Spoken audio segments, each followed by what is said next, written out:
Hər gözəlin bir eybi var, amma bu gözəlin heç bir eybi yoxdur. Qarşınızda unudulmaz əfsanə Mercedes AMG S55.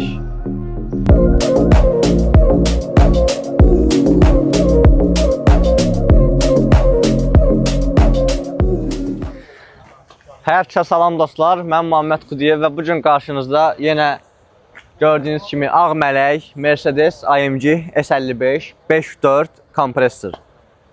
Yenə bir əfsanə ilə yan bayanıq, keçirik avtomobilimizin incələnməyinə. Avtomobilimizin kapotunu açdım, sizə göstərim, sonra məlumatlar verəcəm. Gəlirik buradan.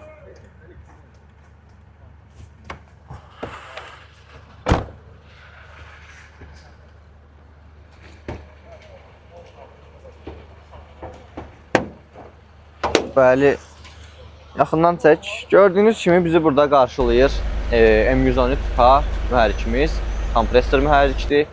S55-lərdə, GLS-lərdə, Y-klasslarda istifadə olunan bir mühərrikdir. Ümumiyyətlə, avtomobil özü gördüyünüz W220 kuzadır. Mercedesin S55 modelidir. Avtomobil normal vəziyyətdə 467 at gücüdür. Sadəcə olaraq bu avtomobil Stage 2-dir və metanoldan istifadə olunduğu üçün təqribi belə deyim, dyno testə çıxmayıb, amma 650 at gücü verir, yəni nəqd. Torkumuza gəldikdə isə torkumuz da təqribi hardasa bizə verir, 600-700 arası torkumuzu verir. Motor haqqında onu deyə bilərəm ki, gördüyünüz burada avtomobildə 2 dənə Amerikanın Cayenne şirkətinin hava filtrlərindən istifadə olunub, ön hissəmizin şkifləri dəyişilib, zaslonkamız böyüdülüb və burada gördüyünüz kimi boydan boya, yəni ön hissədə bütöv, bizim kompresorumuzu soyutmaq üçün radiatordan istifadə olunur. Yəni bu da çox az avtomobildə belə böyük radiatorlar var. Bu da bu boyda motoru soyutmaq üçün bəs eləyən radiator budur. Neyniyək? Kapot hissəmizlə belə yekunlaşırıq. Motorumuzu bağlayaq.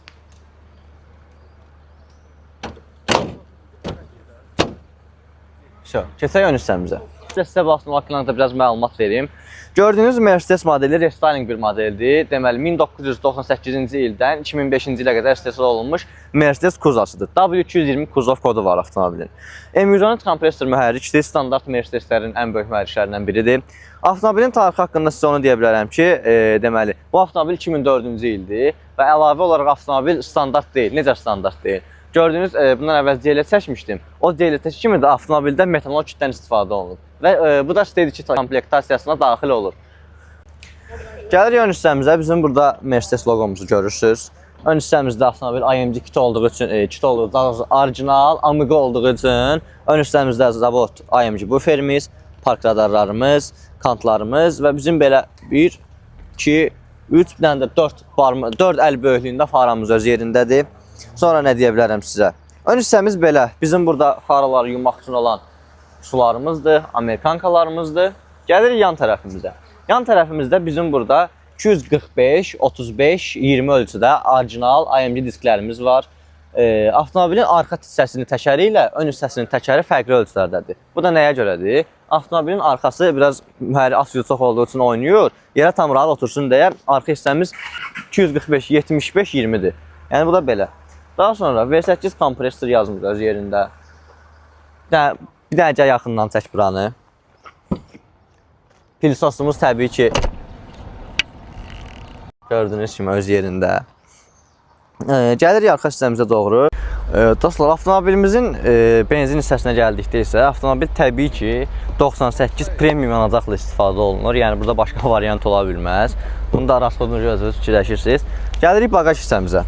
Avtomobilin bagaj hissəsinə gəldikdə bizi burada deməli AMG yazımız S55 və AMG orijinal Amiga qazanımız qarşılayır. Park radarlarımız, boya-boy kantımız öz yerində.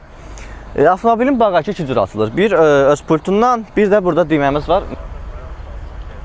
Bagajımızı açaq. Gördüyünüz kimi avtomatik bagajda özü açılır. Burada düyməsi var, özü salır, kilit. Bagajımızda yenə dediyim kimi Stage 2 olduğu üçün burada bizim AMG-in qabını görürsünüz. Sanki ki burada etanoldan istifadə olunur. Etanol da nədir? 50% spirt. Burada da bizim qəza şəraitində çox az avtomobildə olan avarenimiz var. Belə deyim, hansı ki atıb yolda qoyursunuz və sizə tövsiyə edirəm. Çalışın hər birinizin avtomobilində bunlardan olsun. Çox vacib bir şeydir. Bagaj hissəmizlə belə sağollaşaq. Belə. Keçək avtomobilimizin interyer hissəsinə, biraz da sizə oranı göstərim. Dostlar, gəlirik belə deyim, gəmimizin salon hissəsində. Yəni o qədər rahatdır. Sözlə ifadə edə bilmərəm bunu sizə. Keçək, burada bizim pərdəmiz var. Bu modellərdə pərdələr avtomatik deyil, əllə idarə olunur, mexanikidir. Pərdəmizi qaldırırıq. Bizim oturacağımızın isidilməsi, soyudulması, hər bir şey öz yerində. Və gördüyünüz kimi arxa oturacaqların idarə edilməsi. Yəni çox mükəmməl bir funksiyadır. Sonra bizim burada şüşəmizin qalxıb enməsi var. Bizim burada belə bir cibliyimiz var, hansı ki bu prezident avtomobilləri falan olduğu üçün. Burada çakmaklıq girişi, külqabımız, hər biri öz yerində, bunu bağlayırıq. Burada bizim xromlarımız var, belə deyim. Bu səhv etmirəmsə masaj olmalıdır, amma hal-hazırda işləmir. Sonra bizim burada belə işığımız var. Bu da necədir? Belə bastırıq, bir dəfə işıq yanır. Söndürürük. Burada gördüyünüz kimi bizim güzgümüz də var. Özümüzə baxmaq üçün. Və güzgü açılan zaman avtomatik bu yandakı işıqlar yanır. Biz yenə belə yandıra bilərik. Güzgümüzü bağlayırıq. Aşağı hissəmizdə burada bizim belə bir cibliyimiz var. Sonra bu səhv etmirəmsə havalandırma üçündür, oturacağın havalandırılması. Burada bizim arxa hissəmizin klimatı, göstərici dərəcəsi falan hər bir şey ayrı-ayrılıqda öz yerində. Burada nəyimiz var? Belə bir qol yerimiz var. Sizində cibləri var belə. Daha sonra nə göstərə bilərəm sizə? Arxa pərdəmiz var.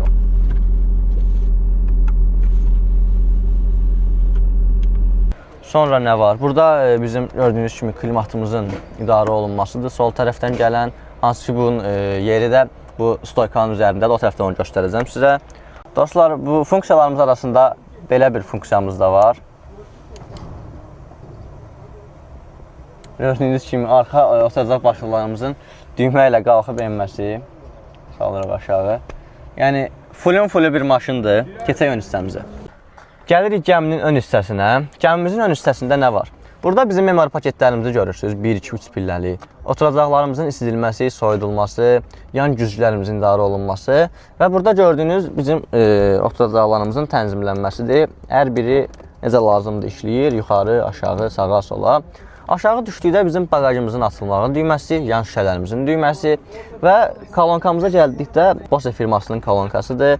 Bu gördüyünüz isə nədir? Ön hissəmizdən gələn soyuq və isti havanın arxa hissəyə ötürülməsi üçündür. Necə olur? Qapının içi vasitəsilə, burada da keçiddə, gördüyünüz kimi buranı çək. Gördüyünüz burada da keçidimiz var. Bu havanı ötürür arxa tərəfimizə. Belə. Keçək, burada nə var? Bizim əl əyləcimizdir. Gecə faralarımızın idarə olunmağıdır. Gördüyünüz kimi yandı. Sonra şüşəmizin, qabaq faramızın təmizlənməyidir. Belə klimatımızdır. Keçək sizə orta konsolda göstərim. Dostlar, indi isə avtomobilimizi bir dənə çalışdıraq. Sizə bacardığım qədər içində olan bütün funksiyaları göstərəcəm.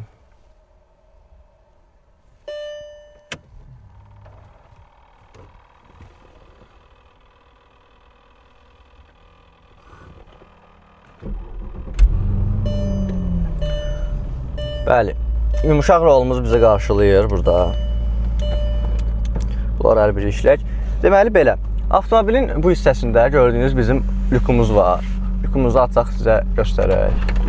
Belə yuxarı qalxır, sonra aşağı salırsınız. Daha sonra öz reysinə oturur, tam yuxarı qalxır, tam formada. Belə, lükumuz açıq qalsın, içərimiz biraz havalansın. Burada bizim gördüyünüz kimi balaca bir cibliyimiz var. Daha sonra qoltuq altı hissəmizə gəldikdə, burada 2 mərhələlidir. Belə göstərim sizə. Bunu sol tərəfin düyməsini basdıqda siz ancaq bu hissəni açırsınız. Normalda burada telefon olur S-klasslarda.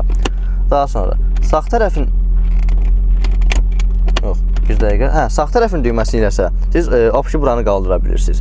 Xatırlayırsınızsa GLS modelində burada bizim metanolumuzun idarə olunması var idi. O burada hardadır? Bizim burada bardasokumuzu açırıq. Gördüyünüz kimi bizim burada metanolumuzun idarə olunmasının düyməsi var. Belə, daha sonra bura bağlanır. Bu hissəmiz belə. Sonra bizim burada belə bir cibimiz var balaca. Burada bir cibimiz var. Burada düyməmiz var. Bura külqabı kimi istifadə olunur. Sonra Bu hissəmizə gəldikdə, bizim burada arxa pərdəmizin qalxıb düşməyi, arxa oturacaqların başlığının arxaya düşməyi, ESP-miz, qapımızın kilidi və burada sport rejimi görürsünüz. Bir də avtomobilin yuxarı qalxmağıdır. Bu pnevma avtomobili yuxarı qaldırır.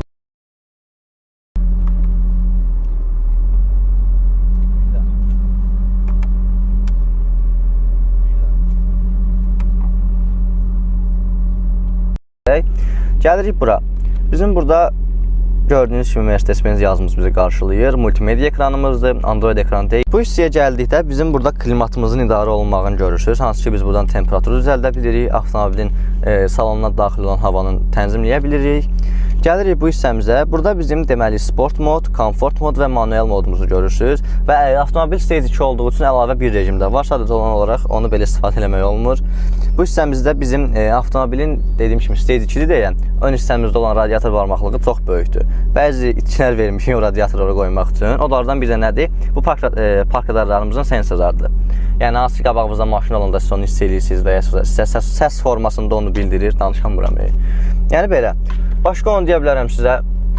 Siqnalımız belə normal. Burada bizim işıqlarımızı görürsünüz. İşləmədi. Yox, işləmir. Yox, işləyirmiş. Belə. Daha sonra nəyimizi göstərə bilərəm. Burada bizim SOS düyməmiz var. Şüşəmizin altında bizim 3 dənə düyməmiz var. Dostlar, istəyirəm indi də sizə bu S55 ilə çox yüngül, azmaz bir test drive eləyim, göstərim. Getdik.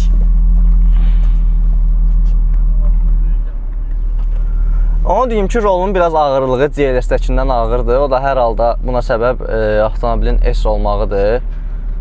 Bir də belə bir məlumat verim ki, yüksək sürətlərdə avtomobilimizin rolu biraz bərkiyir. Rolu bəli, 100% deyə bilirəm ki, sizə o birisi GLS-dən falan biraz ağırdır. Buralar biraz test drive üçün çox da uyğun yerlər deyil. Amma sizə onu da əminliklə deyə bilərəm ki, maşın çox yüngüldür. Hal-hazırda pnevmanı bir pillə yuxarı qaldırmışam. Yəni, avtomobilimiz çox yüngül avtomobildir. Belə sizə dönmə dərəcəsinin adında təxmini belə göstərəcəm.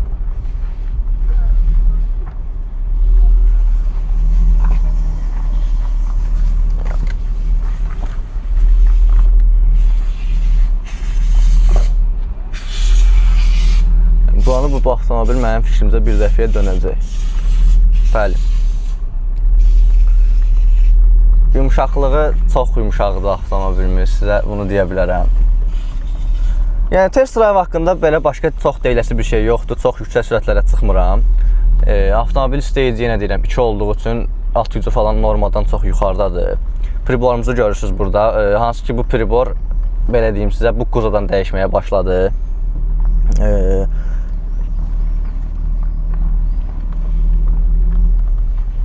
Yəni, test drive'ımız haqqında belə modlarımızı dedim sizə, pnevmasını göstərdik. Yan şüşələrimiz də onu deyim, çox aydın açıq göstərir bizə, yəni hər tərəf necə lazımdır görmək olur. Yəni də belə buradan döndərim sizə.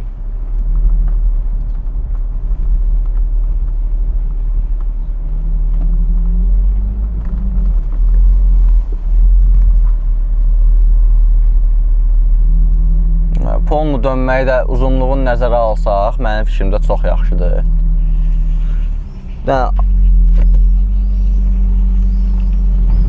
Rolumuz biraz böyükdür.